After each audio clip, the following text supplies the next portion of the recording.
ORC बेहद का है और हम जब भी आते हैं तो ऐसा ही महसूस भी होता है और प्रेरणा भी मिलती है।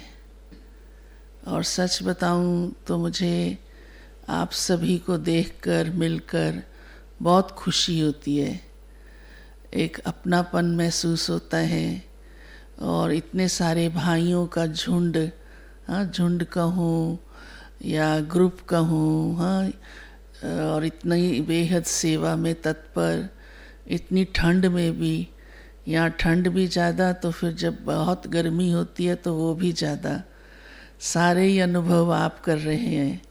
और उस बीच में भी सेवा निरंतर चलती रहती है। सेवा का बहाव अपनी तेज़ी से है, वो ढीला नहीं होता है। ये बहुत बड़ी विशेषता है जो मेरे को बहुत अंदर दिल में बहुत प्रेरणा भी देती है और आप सबके लिए बार बार शुक्रिया भी कहती है।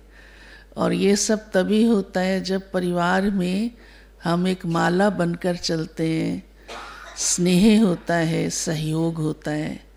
बाप दादा भी हम बच्चों को यही बात कहते हैं कि स्नेह और सहयोग कमाल कर सकता है।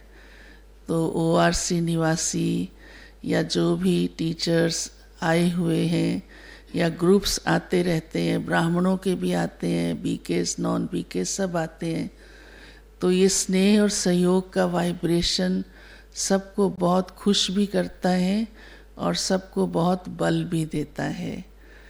तो मैं क्या सुनाऊँ, आप तो खुद ही खान में बैठे हैं और आशा दीदी की इतनी अच्छी पालना, ब्रिजमन भाई साहब की, और दीदी के पास तो बहुत ज्ञान का भंडार है।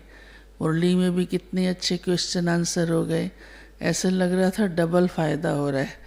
मुरली तो सुन ही रहे हैं और साथ में क्वेश्चन आंसर से कितनी अच्छी हमारी एक्सरसाइज माइंड की हो रही है।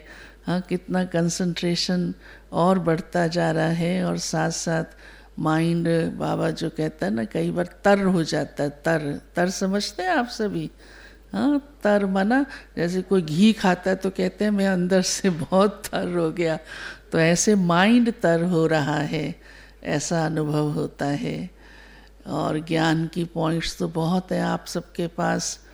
तो बड़े हमारे जो भी पूर्वज रहे हैं, दादियाँ और बड़ी दीदियाँ, आज भी हम उनसे देखते सीखते हैं तो बहुत कुछ मिलता है खजाना।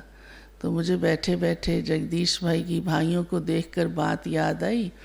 तो जगदीश भाई हुआ करते थे तो बहुत वो पंक्चुअल होते थे, बहुत ज़्यादा, इतने ज़्यादा कि दादी पांडव भवन में आते थे दादी से मिलने के लिए, कोई भी मीटिंग करने के लिए, कुछ पूछना होता था उनको, कोई भी कारोबार है तो वो पहले ही पहुंच जाते थे। तो हमको तो ये बात अंदर नहीं पता होती थी क्या टाइम फिक्स किया हुआ है, तो हम दादी को सूचना देते थे, गुलजार दादी को, भाई साहब आए हैं, भाई साहब आए हैं। अभी बड़े भाई हैं तो एकदम अलर्ट हो जाते हैं ना सारे, पहरे वाला भी, बहनें भी। दादी कहती थी हाँ मुझे पता है, वो 5 मिनट पहले आ जाता है। तो हमने फिर मतलब दादी को जैसे बोलती थी दादी, तो हम दादी को देखने लगते थे। फिर दादी समझ जाती थी इनका वो चल रहा है कि मैं पहुंचूं, तो दादी कहती थी वो ये समझता है कि दादी को इंतज़ार ना करनी पड़े।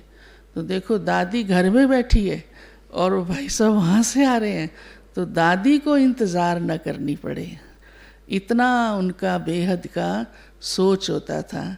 एक हंसी की बात सुनाती हूँ कि वो अक्सर फ़ोन करते थे, मैं आने वाला हूँ, बता दो। कभी थोड़ा बहुत ऊपर नीचे टाइम करना होता था, मना फिक्स हो चुका है, लेकिन उनका कोई कारोबार आ गया तो वो फ़ोन भी बीच में बहुत करते थे। और उस समय लैंडलाइन फ़ोन होता था। और एक बार एक वो फ़ोन आया, पहरे वाला फ़ोन उठाता था अक्सर करके, तो भाई साहब पहुंच गए थे और हम कोई भी नहीं थे, तो उनको ये भी अच्छा नहीं लगता था कि मैं आया हूँ और कोई भी नहीं है सामने। तो भाई साहब ने मेरे को कहा कि आपको पता नहीं था मैं आने वाला हूँ। और सचमुच मुझे तो पता नहीं था, तो उनको ये भी सुनना ठीक नहीं लगता था कि मुझे पता नहीं है। तो मैं चुप रही, एकदम बोला नहीं मैंने कि मुझे पता नहीं था। फिर भाई साहब ने कहा, एक बहन ने फ़ोन उठाया था, बुलाओ उस बहन को। कौन थी उस टाइम? उन्होंने टाइम भी बताया, 2 से 4 के बीच का रेस्ट टाइम होता ना। तो मैंने कहा, भाई साहब उस समय तो भाई बैठा होता है पहरे पे, बहन तो कोई होती नहीं है। नहीं, बहन ही थी, पक्का बहन थी, पता करो। तो मैंने पता किया थोड़ा, तो पता लगा कोई बहन नहीं थी, भाई ही थे। तो मैंने कहा, भाई साहब बहन नहीं थी कोई, ये वाले ये भाई पहरे पे थे। अच्छा, मैं तो कह रहा हूँ ना, आप समझती नहीं हो। फिर मैंने इंक्वायरी की, तो मैंने कहा, भाई साहब वो भाई था, उसकी आवाज़ बहन जैसी थी। तो जैसे आप हंसे तो भाई साहब भी हंसे बहुत। तो भाई साहब ने कहा, वो कौन सा भाई है जिसकी आवाज़ बहन जैसी है? मैं तो इतनी बार यहाँ आता हूँ, कोई भाई मुझे नहीं दिखा ऐसे।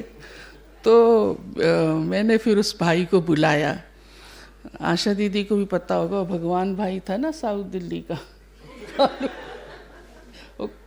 घुंघराले बालों वाला, ब्लैकिश है, अभी भी है ना वो? कहाँ होगा, छोड़ दे, मुझे पता नहीं अभी कहाँ है आजकल। तो आखिर मैंने ढूंढ ढांड के, वो भाई कोई सेवा के लिए आया हुआ था, अब वो किस कोने में बैठा, सारा घर ढूंढा, वो मिल गया, शुक्र है। तो उसको लेके आई भाई साहब के सामने। तो मैंने उसको, बात तो मुझे पता थी अंदर से सारी, तो उसको तो बेचारे को कुछ पता नहीं था। मैंने कहा, भाई साहब को ना ओम शांति बोलो। तो उसने कहा, भाई साहब ओम शांति। इससे भी अच्छा बोला, मुझे उतनी नकल उतारनी आई नहीं। तो भाई साहब तो जैसे उसने ओम शांति बोला, वो फिर हंसने लगे। फिर कहा, अच्छा इधर नज़दीक आ। फिर भाई साहब ने उसको 1-2 बात ऐसे पूछी जो वो बोले, मतलब। तो जब वो बोला तो एकदम बिल्कुल ऐसे लगे कि बहन की आवाज़ है। तो भाई साहब ने मेरी तरफ देख के कहा, बिल्कुल ठीक। तभी मुझे धोखा हो गया कि ये तो बहन थी, कोई बहन थी, बहन को सामने लाओ। अरे ये भाई ने बहन का ही पार्ट बजा रहा है, देखो।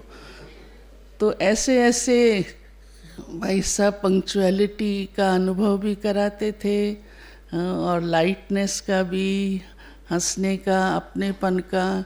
और उनके अंदर ये था, छोटे से छोटा भी कोई सामने खड़ा है तो उससे 2 बातें वो कर ही लेते थे, चाहे वो नया है, कोई भी खड़ा है सामने, छोटा ही है चाहे, और उसको उस ढंग से, अगर वो उसकी कोई बोल में ऊपर नीचे होता था तो शिक्षा भी दे देते थे।